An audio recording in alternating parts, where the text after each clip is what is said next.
Back in the good old days before headset mics and that thing you sometimes kick when the lights go off, multiplayer games were more of a chore.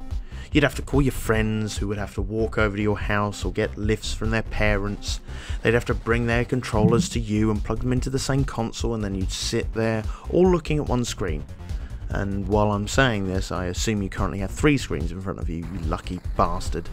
Back in those antiquated times, FPS shooters had one fatal flaw: cheaters.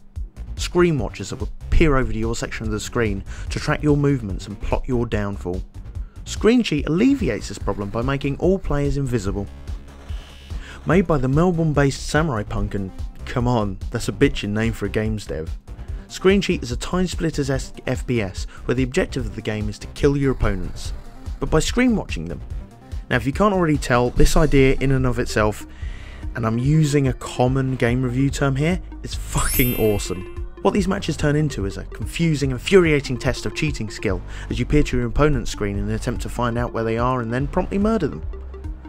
The controls mirror most FPS shooters, minus the realistic movement you would expect from Counter-Strike or COD, say. There's no sprint, for instance. Your character is always sprinting, trucking around a multicolour block arena like his arse is aflame. It harkens back to a day before regenerating health and no-scope headshots. God, I miss those times. Please hurry up, Time Splitters Rewind, I need you! The game is also majestically colourful and simple.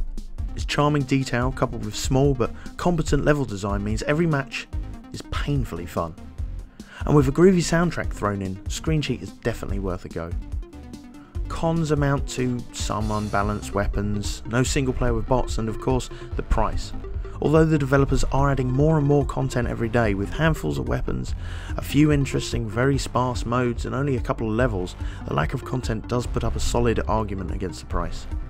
While it's still within early development, Screencheat certainly suffers from a lack of options.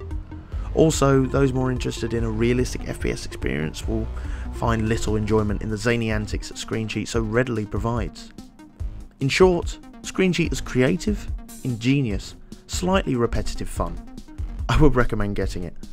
That being said, if the price is a deal breaker, make sure it's your first priority during a sale. It is definitely worth it. You will like this game if you like the Time Splitter series, Explosive Bears, and the Hollow Man. Screencheat receives an Indie Bin recommendation.